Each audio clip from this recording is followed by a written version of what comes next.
Ya Mwanzo, mimi nafahamika kama Kevin Sewe, na bado tunaendelea kufuatilia kesi kuhusiana na kuondolewa kwa Rigathi Gachagua ambaye bado yuko mahakamani kujaribu kutetea wadhifa wake. Mimi nafahamika kama Kevin Sewe. Taarifa hizi na zingine zinakujia kwako moja kwa moja katika mitandao yetu ya kijamii Facebook, YouTube na Instagram. Tuanze moja kwa moja na ni kwamba mahakama kuu Nairobi leo Alhamisi imerejelea vikao vya kusikiliza kesi kuhusu kuondolewa mamlakani kwa Rigathi Gachagua. Hata hivyo, Gachagua bado anatilia shaka uwezo wa majaji hao Eric Ogolla, Anthony Murima na Frida Mugambi, ambapo anadai majaji hao hawana uwezo wa kusikiliza kesi hizo kwa kuwa majaji hao hawawezi wakatoa uamuzi. Amesema Jaji Murima ni rafiki wa karibu wa spika wa Seneti Bwana Amason Kingi. Mahakama kuu jijini Nairobi leo Alhamisi imerejelea vikao vya kusikiliza kesi kuhusu kuondolewa mamlakani kwa Rigathi Gachagua kama naibu wa rais. Vikao hivyo vinaandaliwa katika mahakama za Milimani.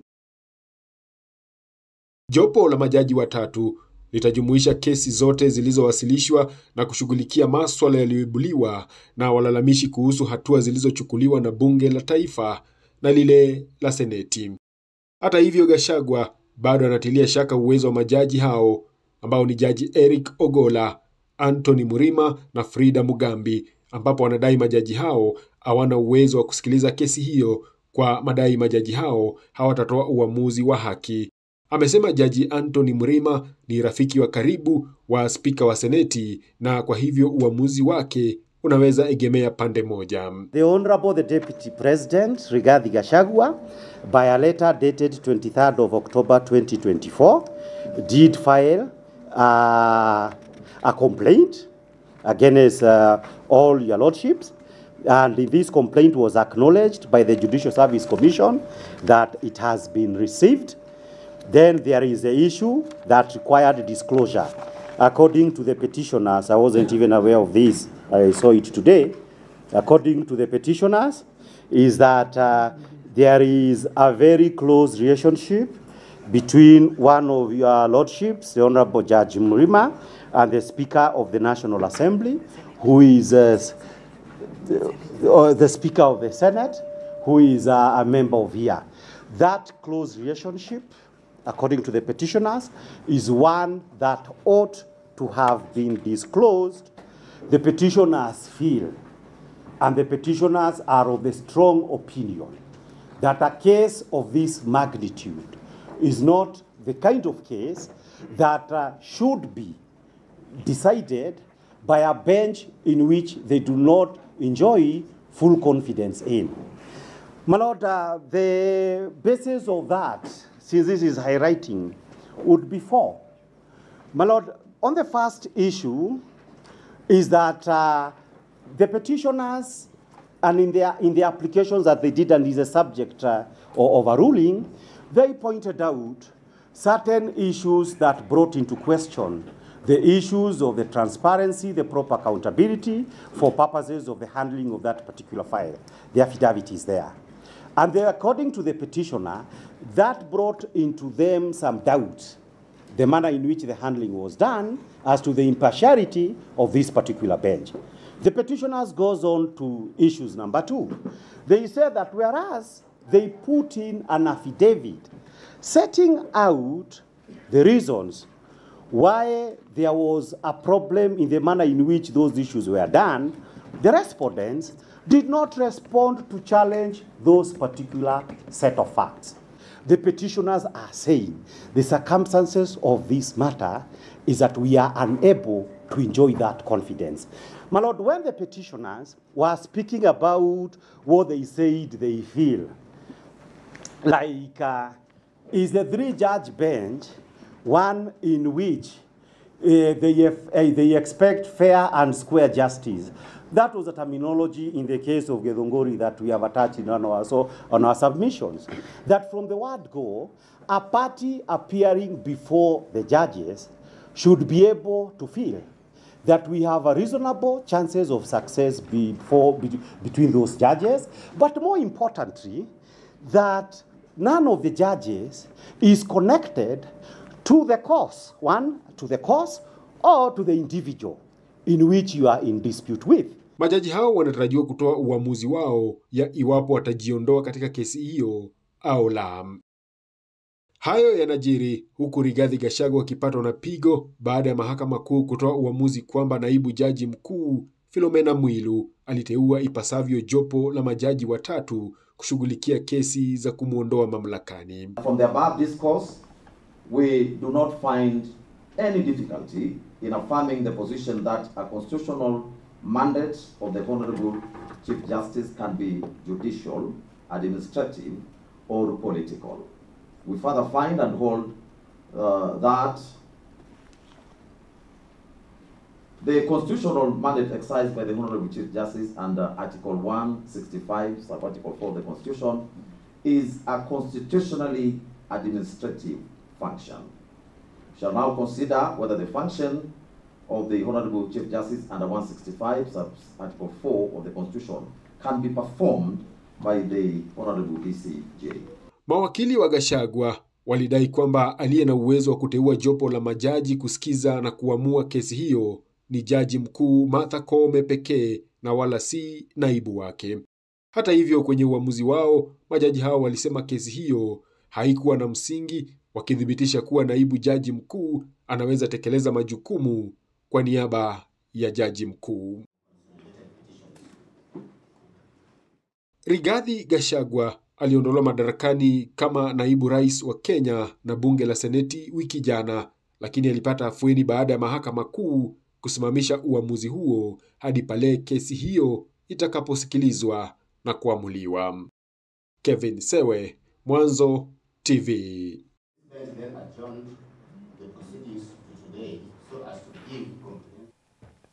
Haya, tuingilie taarifa kuhusiana na mwenyekiti ama makamu mwenyekiti wa ACT Wazalendo, na ni kwamba makamu mwenyekiti wa ACT Wazalendo bara Mchinjita sasa anadai serikali ya Samia Suluhu Hassan inaongoza kwa ufisadi mkubwa ikilinganishwa na serikali zilizopita.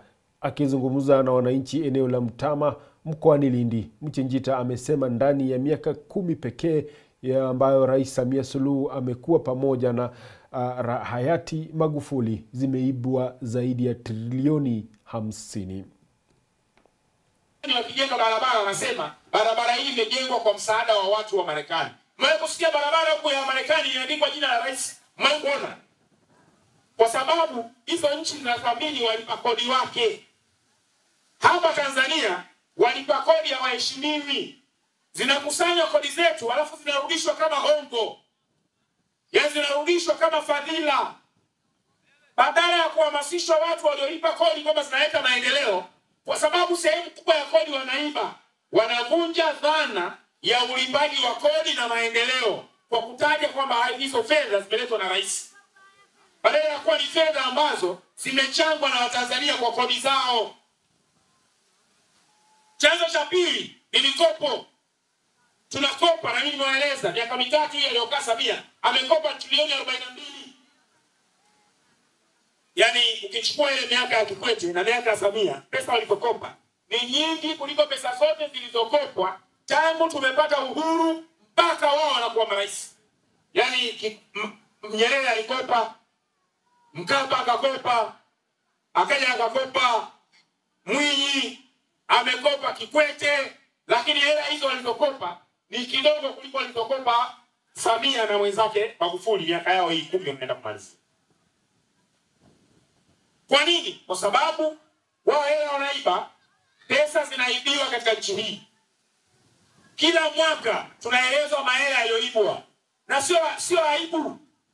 Kila mwezi wa 3 mdhibiti na mkaguzi mkuu wa hesabu za serikali analeta ushahidi wa fedha zilizoibiwa. Mwaka huu peke yake wameiba trilioni 3. Trilioni 3, ndugu zangu, ni fedha za namna hii. Milioni zikiwa 1000 inaitwa milioni 1. Hizi bilioni zikiwa 1000 ndio inaitwa trilioni 1. Mwaka mmoja wameiba trilioni ngapi? 3. Na hakuna aliyopelekwa mahakamani. Hakuna aliyehojiwa. Samia kapokea makabrasha, kayapeleka bungeni, story imeisha, anasubiri ripoti ya mwakani.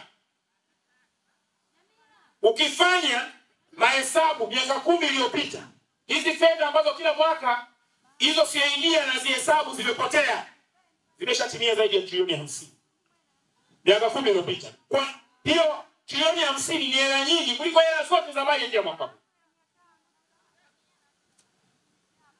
Matokeo yake nini? Matokeo yake sasa nchi haijiendeshi. Nchi yetu imefilisika. Sisi tunaelewana vizuri? Nchi yetu hii ni nchi iliyofanyaje? Iliyofilisika. Hela zote za kodi tunazokusanya zinaweza kuendesha serikali peke yake.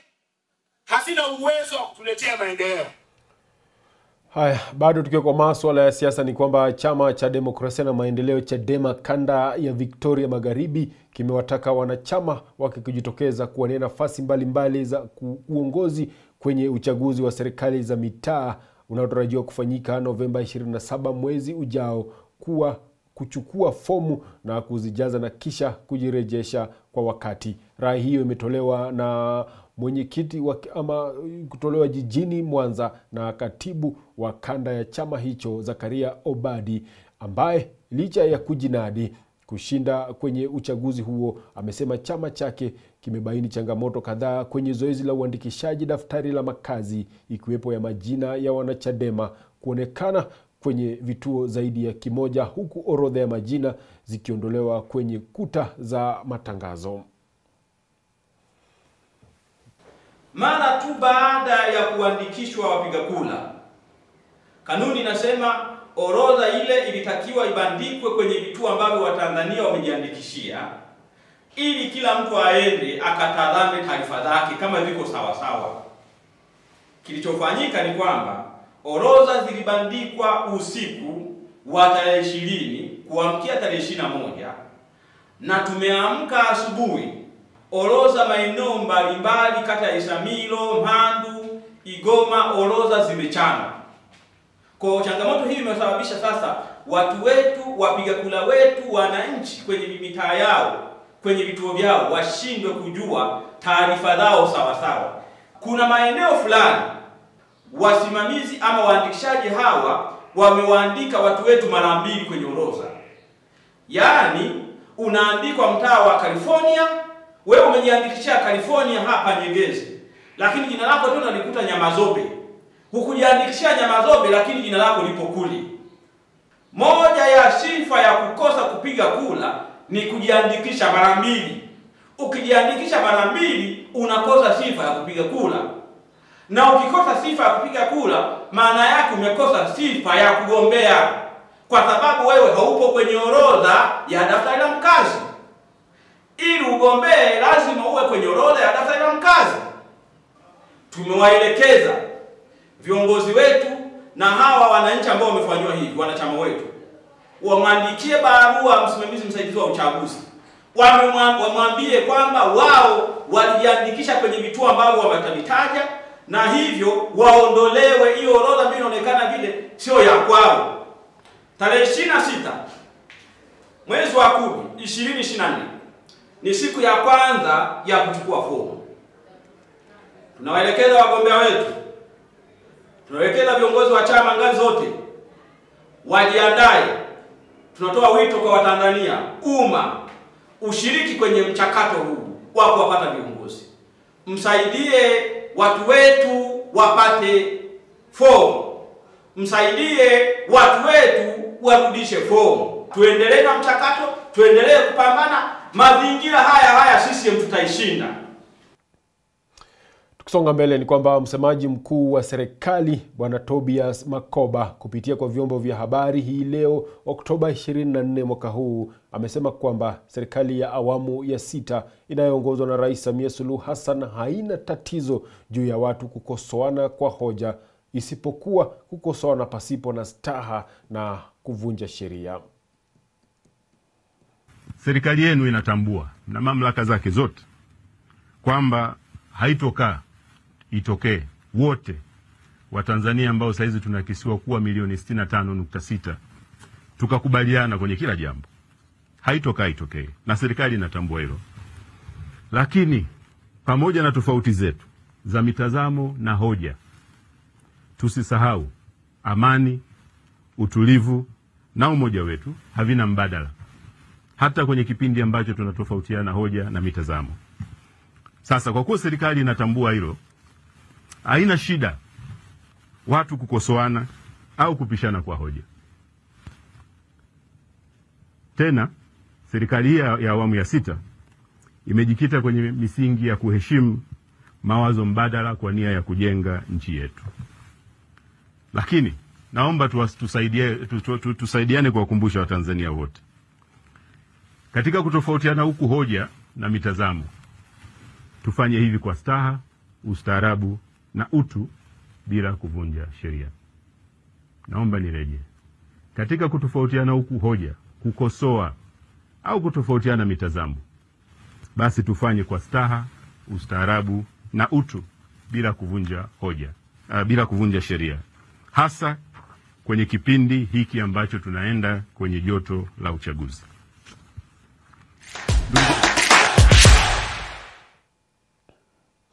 Haya, tukisonga mbele ni kwamba Rais William Ruto amesisitiza kuwa uwekezaji wake binafsi unaweza kupunguza mzigo wa ushuru kwa Wakenya na kupunguza utegemezi wa mikopo. Rais William Ruto amewataka Wakenya kukumbatia ushirikiano wa kibinafsi kama njia ya kufadhili miradi mikubwa.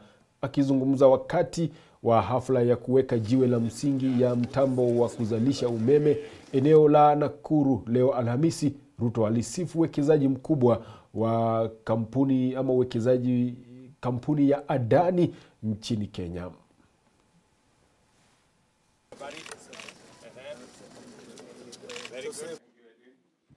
Your Excellency, let me take you through. This is the GDC control room. This is where we monitor and operate our steam field. And Your Excellency, the investment we've come to launch here today is not funded by the government of Kenya. This is an investment by the private sector.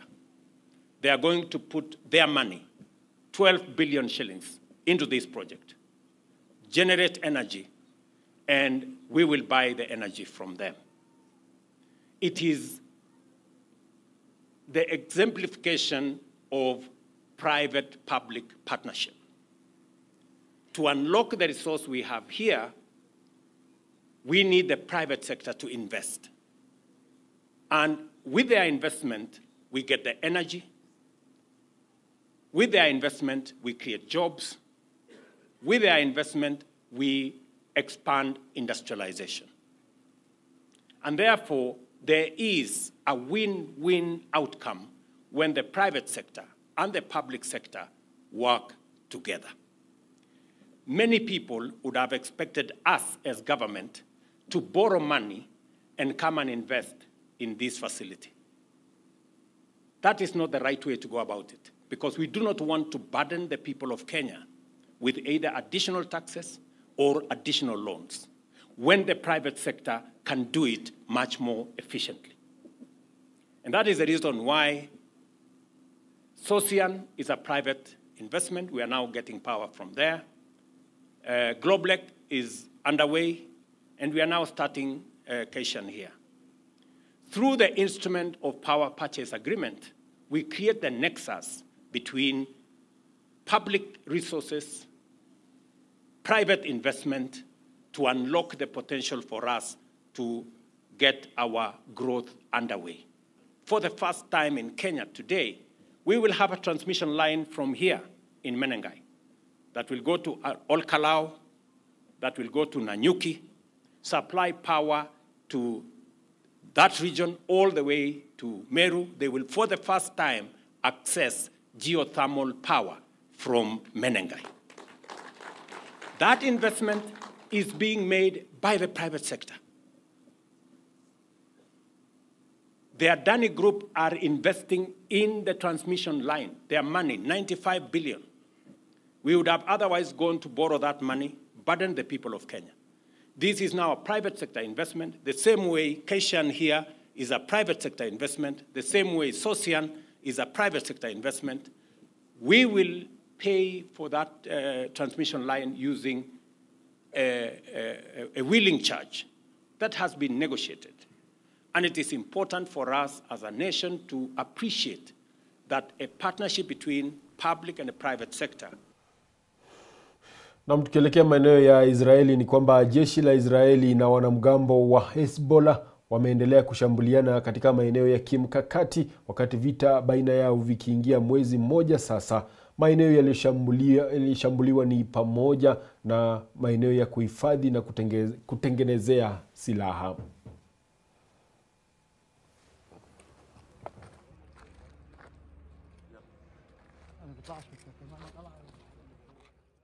Jeshi la Israel na wanamgambo wa Hezbollah wameendelea kushambuliana katika maeneo ya kimkakati wakati vita baina yao vikiingia mwezi mmoja sasa. Maeneo yaliyoshambuliwa ni pamoja na ya kuhifadhi na kutengeneza silaha. Katika taarifa yake, jeshi la Israel limesema limefanya mashambulizi ya anga usiku kucha katika maeneo linayodai ni muhimu kwa wanamgambo wa Hezbollah, vikiwemo vituo kadhaa vya kuhifadhi na kutengeneza silaha katika eneo la Dahie. Vyombo vya habari nchini Lebanon vimeripoti kwamba takriban majengo 6 yalishambuliwa na kuharibiwa vibaya kwenye mashambulizi hayo ya anga ya Israel.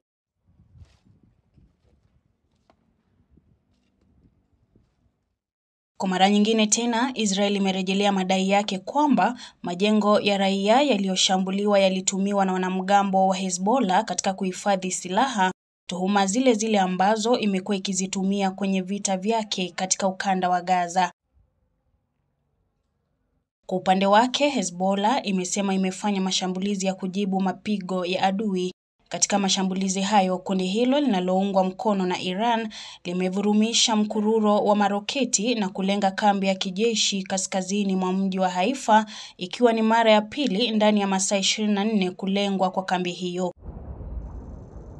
Makombora ya Hezbollah yalishambulia pia kambi za kutengeneza silaha na kusababisha hali katika eneo hilo kuwa tete zaidi kiusalama kwa raia. Nikiripotia Mwanzo TV, mimi ni Kasi Mwanjiro.